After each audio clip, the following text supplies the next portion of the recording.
What's going on, everybody? Ochoa here from SB Nation's bloggingtheboys.com. We hope all is well wherever you are. We hope you're happy, safe, healthy, and we are sure that you are pleased because the Dallas Cowboys got that dub. That's right, the Dallas Cowboys with a thrilling, dramatic, exhilarating comeback win over the Atlanta Falcons, 40-39. The final score on Sunday. The Dallas Cowboys now sit at 1-1, getting their first win under Mike McCarthy, and the Dallas Cowboys won on Sunday, which means something. All right, the day after a Dallas Cowboys win, any day, whether that's a Monday after a Sunday game, whether it's a Friday after a Thursday game, whether it's a Tuesday after a Monday game, the day after the Dallas Cowboys win, what do? We wear polos. If you're new around here, that's literally what we mean. We wear polos. It is Victory Polo Monday. You'll see we are dressed for the occasion. The Dallas Cowboys, of course, will be celebrating all day long. 40-39, seriously, it was a barn burner from an offensive standpoint. Dak Prescott did something that nobody in NFL history had ever done.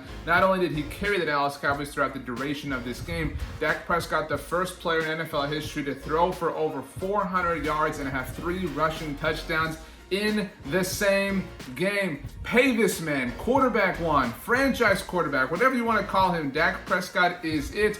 Anybody that continues to doubt him at this point is just being silly, whether it's your friend, whether it's your family member, whether it's that random person that you're Facebook friends with. Don't let them influence you. Dak Prescott is amazing. And really, ultimately, he was amazing throughout the entirety of this game, except for the beginning, because the Cowboys as a whole were really bad at the beginning of this game. This game actually started off with 3 back-to-back 3-and-outs. The Falcons went 3-and-out and punted. The Cowboys went 3-and-out and punted. The Falcons went 3-and-out and punted, and then everything broke. The Cowboys fumbled, Falcons scored a touchdown. The Cowboys fumbled, Falcons scored a touchdown. Everything really got bad, and before you knew it, you blinked, and the Atlanta Falcons were up 20-0 on the Dallas Cowboys. However, let me tell you a little story. One time, the Atlanta Falcons were up 28-3 in a stadium not too far from AT&T Stadium in Arlington, Texas. That's right, the Atlanta Falcons were up 28-3. I'm sure you've heard this before. At NRG Stadium in February of 2017, Super Bowl 51 against the New England Patriots. If the Atlanta Falcons ever hold a lead in San Antonio, you better watch out because I promise you they're going to find a way to blow it. The Cowboys didn't exactly start the comeback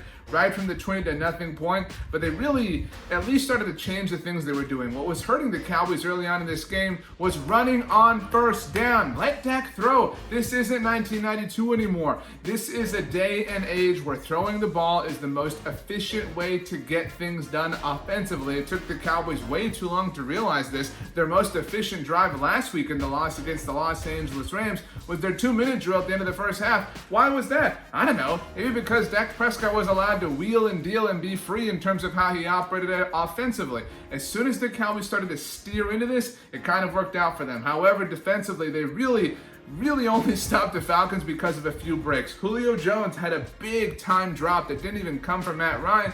It came from Russell Gage. Calvin Ridley caught like 10 touchdowns the last I checked. I mean, Atlanta almost had a perfect game as far as football teams are concerned. The Falcons actually scored 39 points, had no turnovers, and lost this game. That is really, truly, totally amazing, but somehow, some way, the Atlanta Falcons always find a way to get it done. Look, the Cowboys are 1-1, and that's a great thing. The Cowboys won, and that's a great thing. However, there are a lot of lessons that the Cowboys need to learn from their game against the Atlanta Falcons.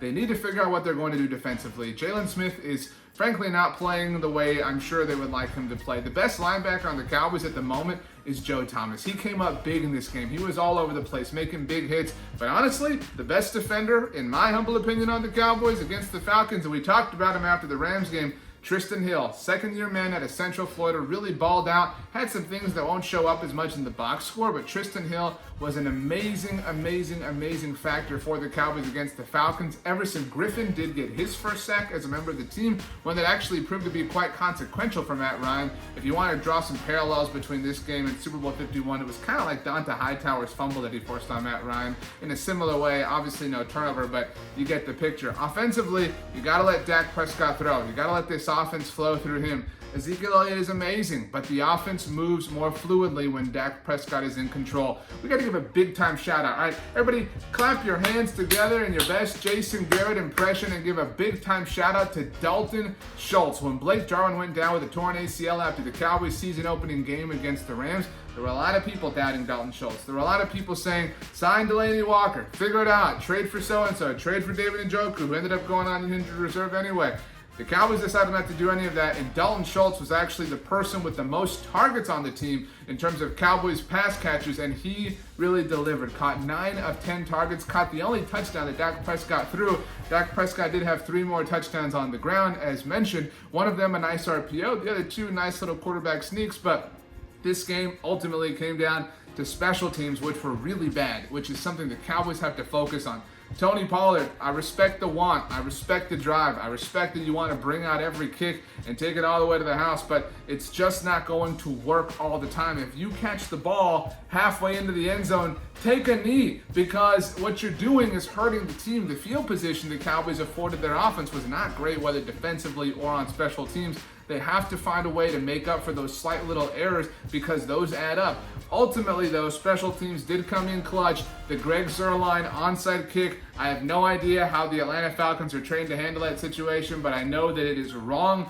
Unbelievable that no Falcons player dropped on that nice little putting sort of onside kick that Greg Zuerlein managed to pull off. But again, big time shout out to Greg Zuerlein kicking the game-winning field goal. We talked all about 40 burgers all off season long, and the first one of the Dallas Cowboys season features them scoring 40 points. It is poetry in motion. It is Victory Polo Monday. The Cowboys are 1-1, and they'll head to Seattle at the end of this week to take on the Seahawks, which will be no easy task. What happens between now and then will certainly be interesting. Tyron Smith did not play in this game. The Cowboys trotted out 2 undrafted free agents at both tackle positions, so we'll be watching that all week long at bloggingtheboys.com, so make sure you check it out. Make sure you subscribe right here to the official Blogging the Boys YouTube channel for game recaps, discussions, film reviews, and all sorts of fun. And make sure you subscribe to the Blogging the Boys podcast network, where you get 2 episodes every day talking all things America's team. We want to wish you a happy Victory Polo Monday. We want to tell you to have the best day ever. You know why? Because you deserve it. We'll see you next time.